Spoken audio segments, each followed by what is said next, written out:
This channel does not promote any violent, harmful, or illegal activities. All content provided by this channel is meant for an educational purpose only. বিজেপির পরিবর্তন রথযাত্রা নিয়ে সল্টলেকের হোটেলে বৈঠকের বিজেপির সভাপতি সমীক ভট্টাচার্য, রাজ্য বিজেপির কেন্দ্রীয় পর্যবেক্ষক সুনীল বনসাল, ভূপেন্দ্র যাদবরা। দোলযাত্রার পর থেকেই শুরু হয়ে যাবে বিজেপির নির্বাচনী প্রচার।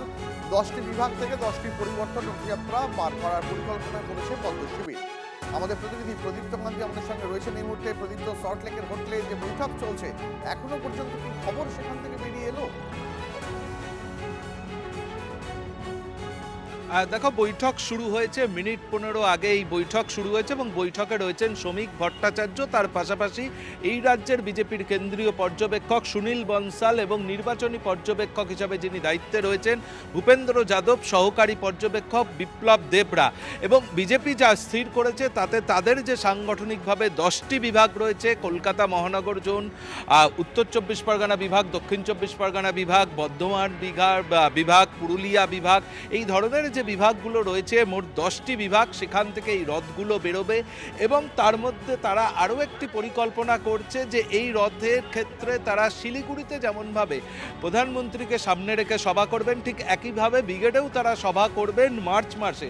এবং এই রথগুলোর অভিমুখ হবে এই দুটি সমাবেশের উদ্দেশ্যে, যেমনভাবে একই সঙ্গে তাদের যে শক্তিশালী এলাকা রয়েছে বা 2019, 21 এবং 2024 শেষ 3টি নির্বাচনে, 2টি লোকসভা নির্বাচন, একটি বিধানসভা নির্বাচন, সেখানে যেভাবে বিজেপির ফলাফল হয়েছে সেই ফলাফল অনুযায়ী তারা যে শক্তি দেখিয়েছে সেই সমস্ত এলাকাকে বিচার করে তারা স্থির করেছে যে প্রায় 150টি বিধানসভা এলাকাকে এই রথ ছুঁয়ে যাবে, সেই পরিকল্পনাও তারা করছেন।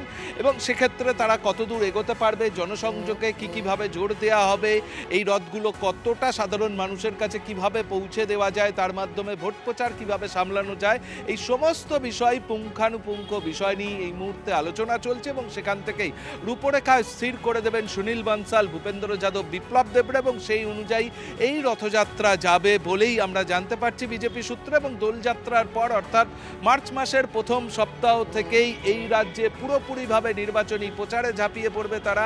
তার কারণ এই মুহূর্তে দীপ, তুমি জানো যে যেহেতু পরীক্ষার মরশুম চলছে এবং সেই কারণে মাইক ব্যবহার করা যাচ্ছে না, বড় জনসভা থমকে রয়েছে। সে কারণে মার্চ মাসের একেবারে শুরু থেকে অর্থাৎ দোলযাত্রা শেষ হলেই তারপর থেকেই বিজেপি এই পরিবর্তন রথযাত্রা তারা শুরু করবেন। এবং অনেক ধন্যবাদ তোমাকে। নজর রাখো। রথযাত্রা বলতে বিজেপির জনসংযোগ যাত্রা বা পরিবর্তন যাত্রা, সেই পরিবর্তন যাত্রার প্রথাগত ঘোষণা উপযুক্ত সময় হবে।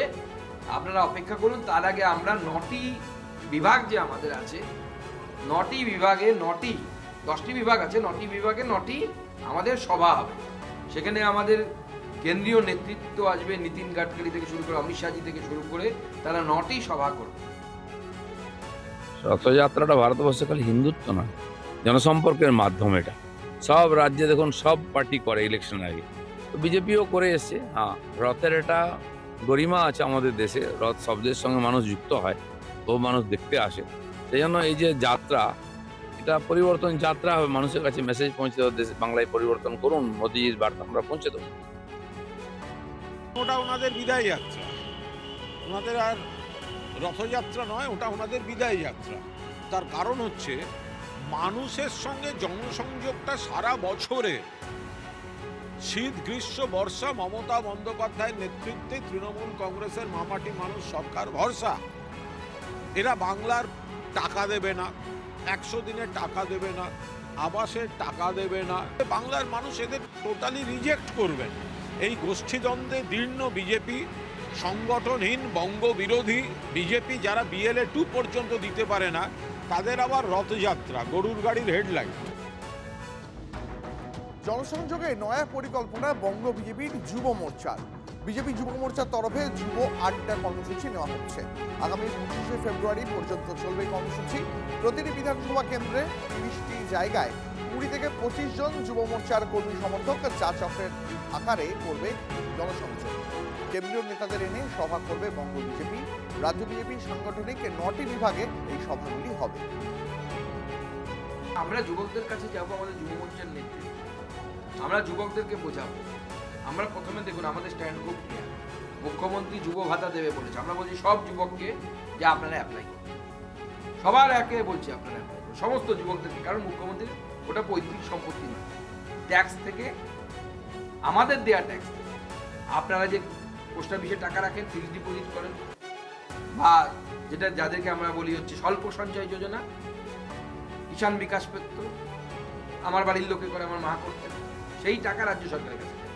সেই টাকা থেকে রাজ্য সরকার দিচ্ছে।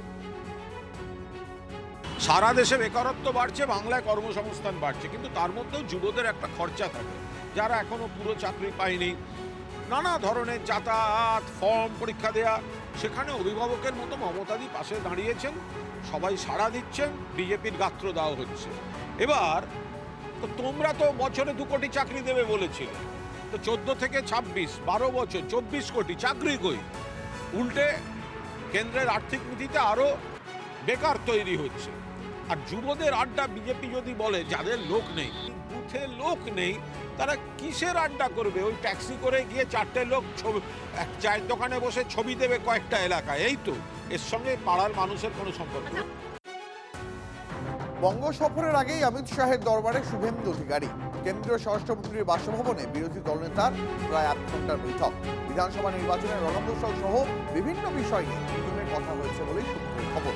পাশাপাশি আসন্ন রাজ্যসভা নির্বাচনে বাংলা থেকে বিজেপির নিশ্চিত আসনে কাকে সংসদের উচ্চকক্ষে পাঠানো যায় সেই বিষয়টিও এই আলোচনায় উঠে এসেছে বলে বিজেপি সূত্রের খবর। রাজ্যসভার প্রার্থীর বিষয়টি নিয়ে ইতিমধ্যেই দলের রাজ্য সভাপতি সমীক ভট্টাচার্যের সঙ্গেও কথা হয়েছে বিজেপির শীর্ষ নেতৃত্বে।